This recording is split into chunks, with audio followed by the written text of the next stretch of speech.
In today's video, we are going to use some dish soap, a mirror, and a few common art products to create a one-of-a-kind piece of wall art for your home that people will ooh and ah over.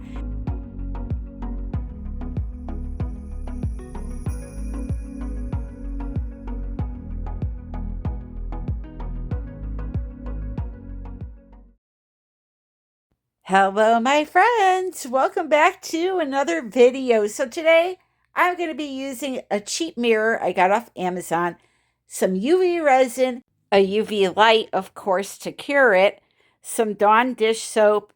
We'll need a glue gun and a few other things I'll walk you through as we get to those steps. But step number one, we're going to create some beautiful texture with the dish soap technique. Now, I've shown this technique quite a few times on my channel. You can do it on canvas, on wood. Today we're trying it on mirror, and it's a really fun technique. It creates almost like a honeycomb pattern. So what we're going to do is put some soap in a bowl, agitate it with some water, and make some foamy bubbles. I decided to transfer bowls because that one was a little bit small, but I want to show you here.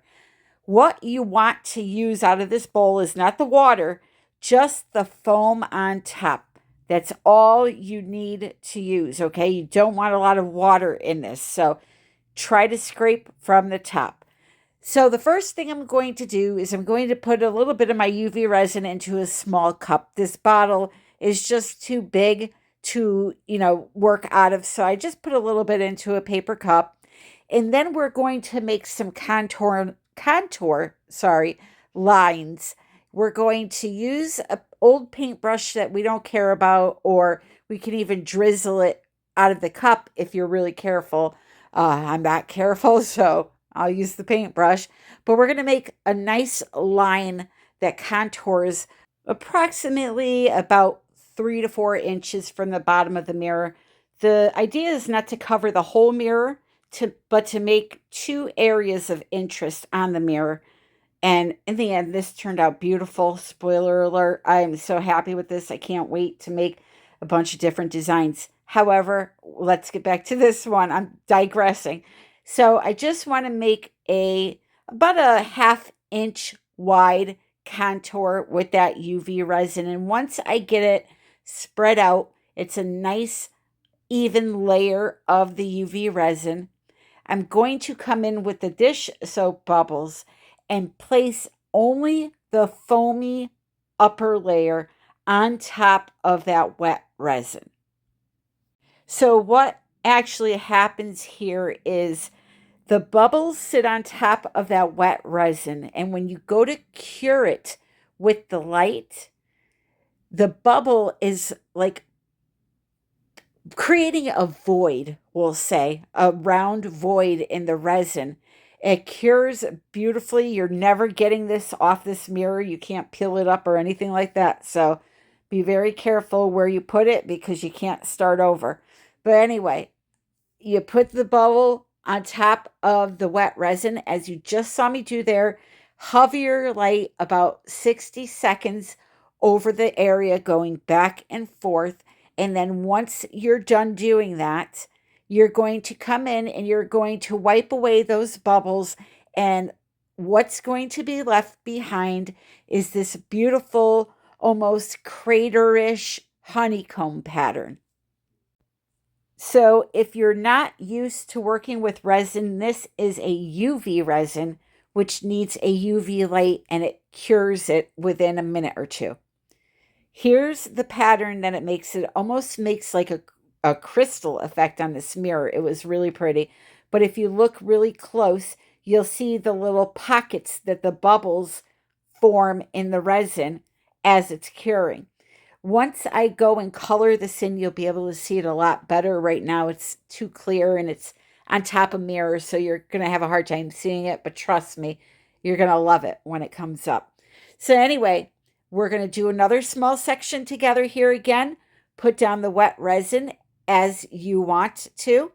Put a little bit of that foam all along the wet area, and then hover the light for about 60 seconds. If you're doing a really big mirror, I highly suggest working in areas that are not bigger than your light because, you can just end up with a mess. So work in small areas. If this is new for you, I've been doing this for many years, so it's not.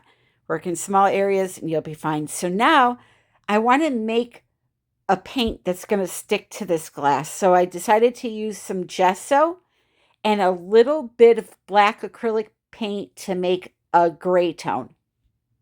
Gesso has a little bit of tooth to it, so it will stick to surfaces better than an acrylic paint would. So that's why I chose to use that. So now what we're going to do is we're going to work on our two areas that we created with that border, the two borders that I just made out of the bubbles.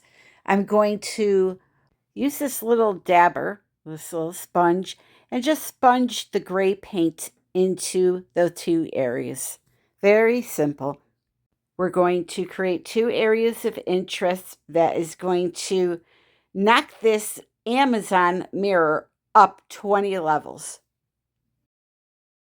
So I'll go ahead and speed up this side.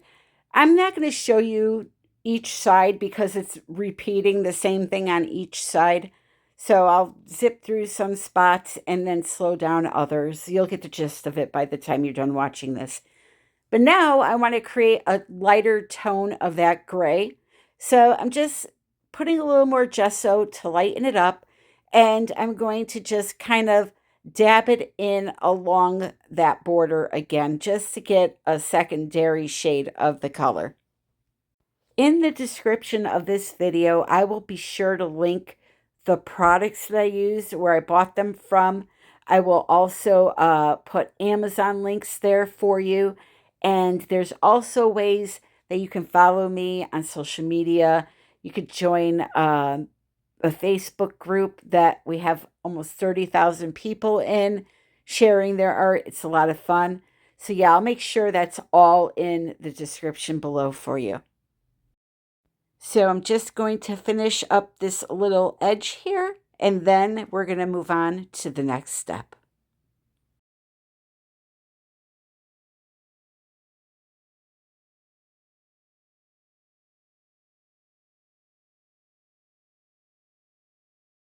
All right, so if you've been here a while, you've seen me use this stuff many times. It's made by Pebeo. It's called Cern Relief, Cerne. And basically all it is a 3D liner. So think of a paint that dries however you put it down, like a thick, puffy paint. It's essentially the same kind of thing. As a matter of fact, if you have an acrylic paint that comes out thick like this, you could even use that. It wouldn't dry as fast, but you can use something like that, like a gold or a silver paint. This stuff, I just love it. It dries like in 25-30 minutes and you can continue to work. So all I was doing was creating some more contour lines following the bubble texture that I created. And then I had the idea to use the black outliner. So if you want a thin line, snip it up at the top. If you want a thick line, snip it all the way down at the bottom. I want a very thick line. So what I do is I snip the tip off way at the bottom when I open it. And then I'll push it out however I want it on my piece of art. And then I'll go over it again so it's really high.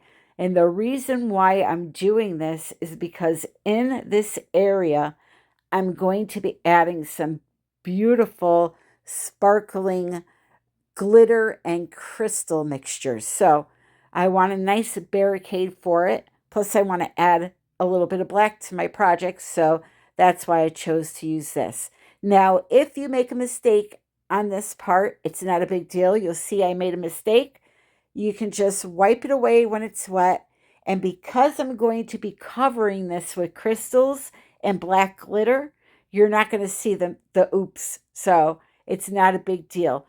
So I just wiped it away. And again, if I wasn't going to put the heavy crystal mixture there, I would have painted it again in the gray. But because you're not going to be able to see it, I didn't care. So now what I'm doing is I'm making even more contour lines using my glue gun. I wanted a bunch of lines of different thickness and height. Some were really fine, like the one I did with this here. And then the glue gun, I just made them a little bit thicker, and it really adds interest to the piece.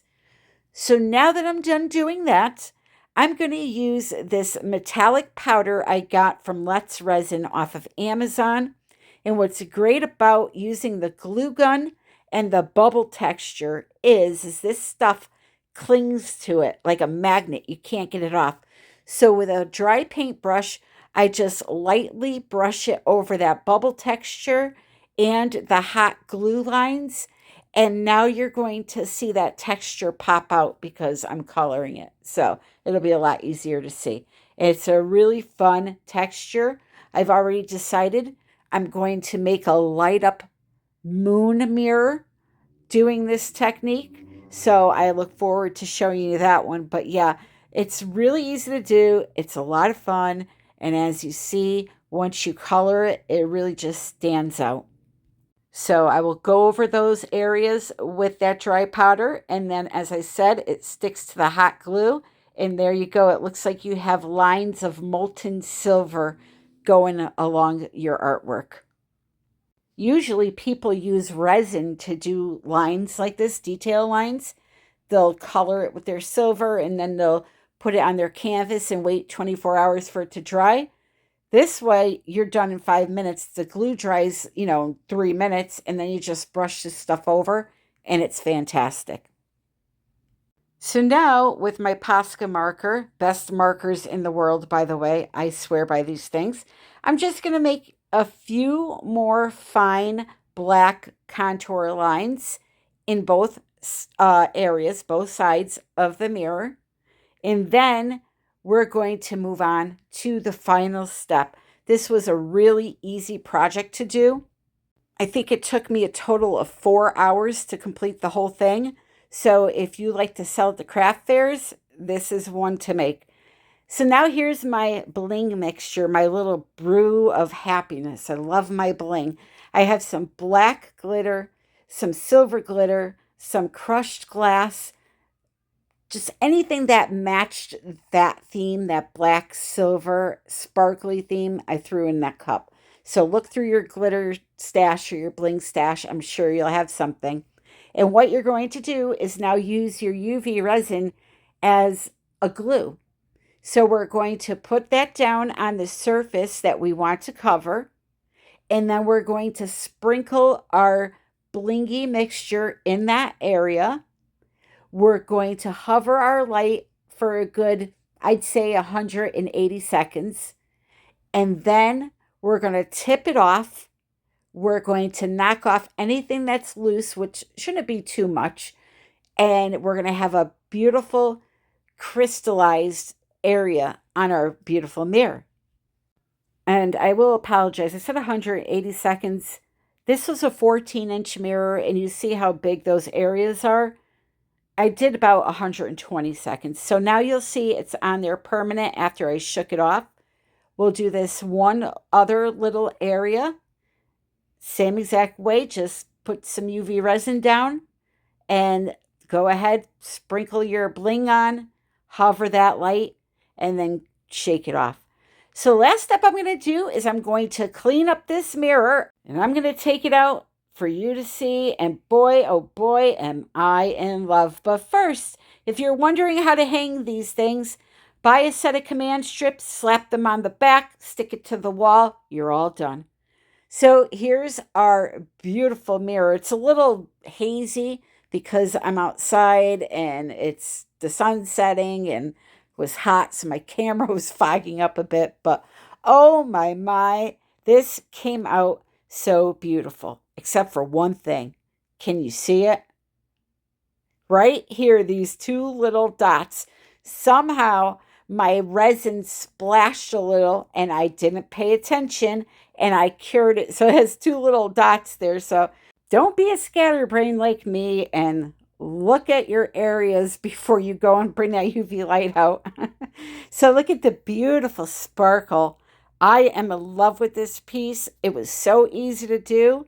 And I hope that you try to make one for yourself.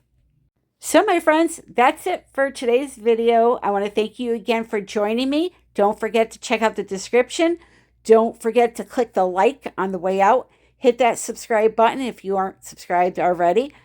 Ring that notification bell and set it to all so you're notified for the next video, which, by the way, will be next Sunday, 3:30 p.m. Eastern Standard Time. So, until then, I love you all. I hope you have a great week ahead and happy creating.